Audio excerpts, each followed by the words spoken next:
Welcome to the Style and Strategy Podcast, where personal brand meets leadership and style.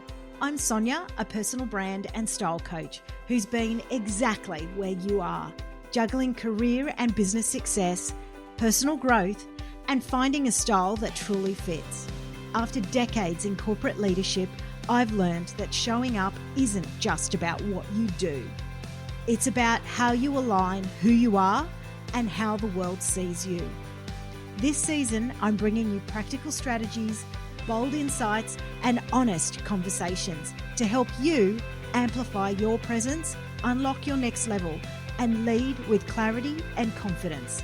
Let's dive in. Hi, everyone, and welcome back to the Style and Strategy Podcast. So this last week, I actually booked out a morning to myself. Seems like a normal thing you can do, but for me, it was like a deliberate activity that I had to do. And so many of you may relate to this. So no calls, no doing any content, no seeing clients, just time on my own. And this wasn't really about just being indulgent for me. It actually took everything in me to stop and take that time out. So, what ended up happening was I used the day to do something that I haven't done in a while, and that was to do something I love, which is shopping. And I actually really enjoy shopping. Yes, I enjoy shopping for clients, but when I do it, it is extremely strategic. It's no fuss. I know exactly what I'm looking for. Or, if I'm scouring, I might be scouring online to bring through some international brands and so forth. But this time, I just wanted to go and shop as me, not as the style coach, not as the leadership brand coach, but just as Sonya, an everyday person going out and having a shop. So, whilst that might seem really a normal thing to do, the funny thing is when you go incognito, the reason why you do that, and many stylists will relate to this, is normally when you walk in store, you will know either the retail assistants or maybe the managers there, etc. And they always assume that you are shopping for someone else rather than yourself. So going incognito and not having to worry about that is something I actually enjoy doing. But what actually happened in this particular instance was it put me really back into my client's shoes because I stepped into an experience in the way that they do. And sometimes you can forget about what it's like for someone to walk into a store and not know exactly what you're looking for and then being shown a lot of pieces. So what actually happened in this particular instance, I found a location where I hadn't been to in a while, so I popped in there. But as always, I had looked online prior to see what it was that I wanted to go check out. And I normally like to check things out because I want to make sure, is the quality up to scratch? Is it exactly how they described it? Does it have the right texture and feel as I anticipated? And of course, the fit. This particular item had indicated that it was a cropped pair of pants, but when I was looking at the image online, the model was 176 centimeters and it said it was a cropped pant and it looked quite long on her. I wanted to validate that. And so going in there, I was greeted by the retail assistant who was extremely helpful. I pointed out, I'm looking for this particular suit. I'd like to have a look at that in a little bit more detail. She pointed me to the direction of the suit, of which I grabbed my sizing to give it a go. And then started the rapport building exercise, which was, one of the ladies that works here, and then started that conversation. Are you looking for anything else? And someone else who's bought this suit's been really popular, but really difficult color to wear. So I would suggest you just either get something in the same color or potentially just use white. So during that conversation, although that would have been helpful in most circumstances, that conversation then led to, let me just bring you some other pieces that I know you're going to love. And that was without a pre-qualification of what it is that I actually like. And so there was a whole lot of pieces brought over to me, which I found a really interesting experience. And although they were lovely pieces on their own, they were not me at all. And here's the tension piece. Because I was in my laid back, I'm not a stylist today, I didn't challenge her. I didn't let her know. And so I didn't push back. I didn't give her the information that she would have known to be able to help me better. And so, taking that into consideration, this is something that I see time and time again across business and leadership. And that is, if you don't hold your own clarity, others will offer you their best guess, all very well meaning, but likely not really aligned to what you're looking for. And that's exactly what that beautiful retail assistant did. She tried to serve me by providing a whole lot of things, which then potentially could have created greater confusion. But also, I didn't make my life easier and I didn't make hers by really giving her the clarity so she could help me in the best way possible.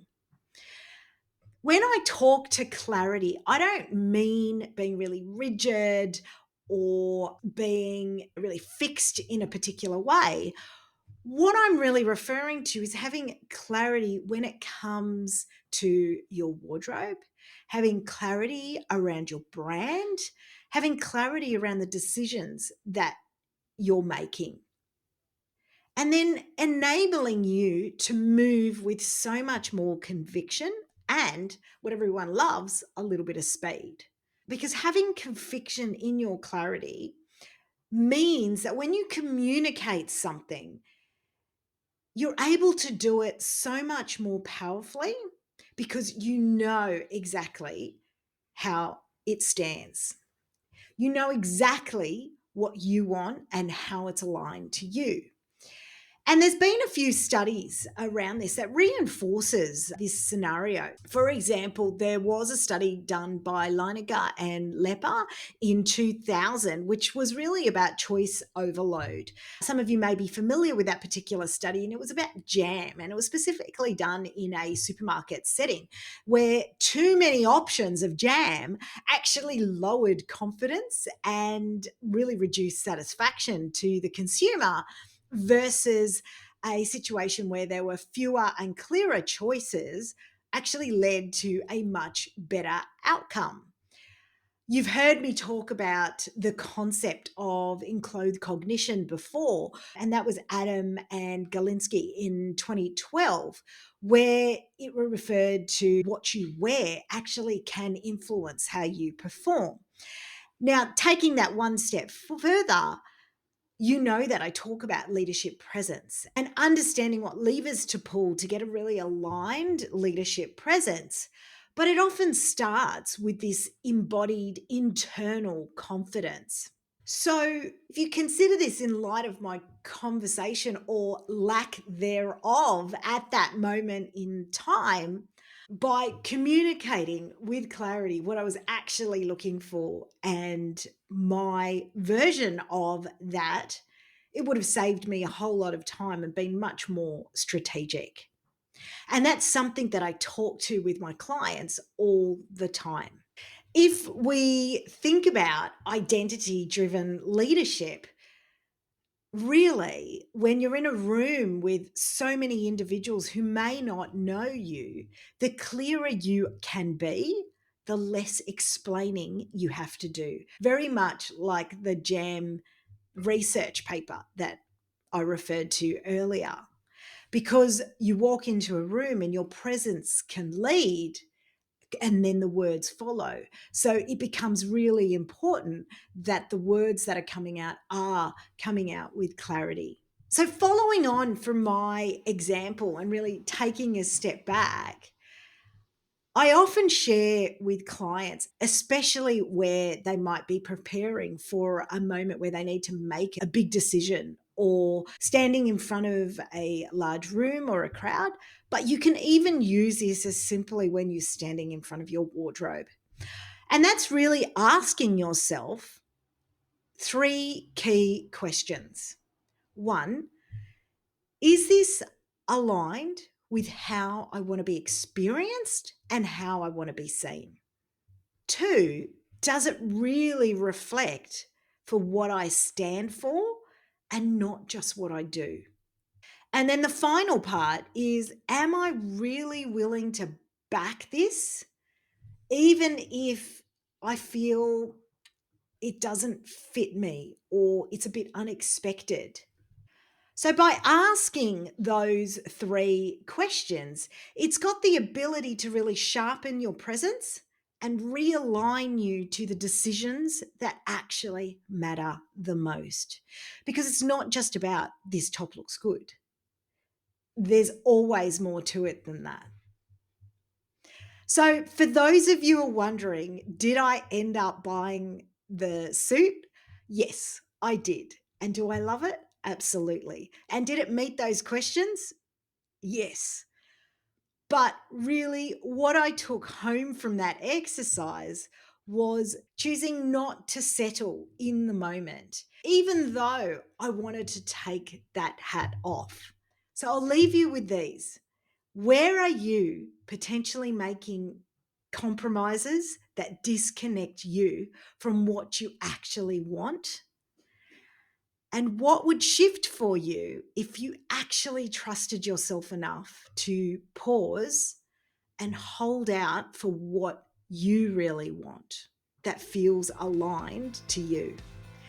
If this episode resonated with you, share it with a friend or tag me, DM me, and let me know your answers to these questions. I'd love to hear from you. And until next week, I'll speak to you soon.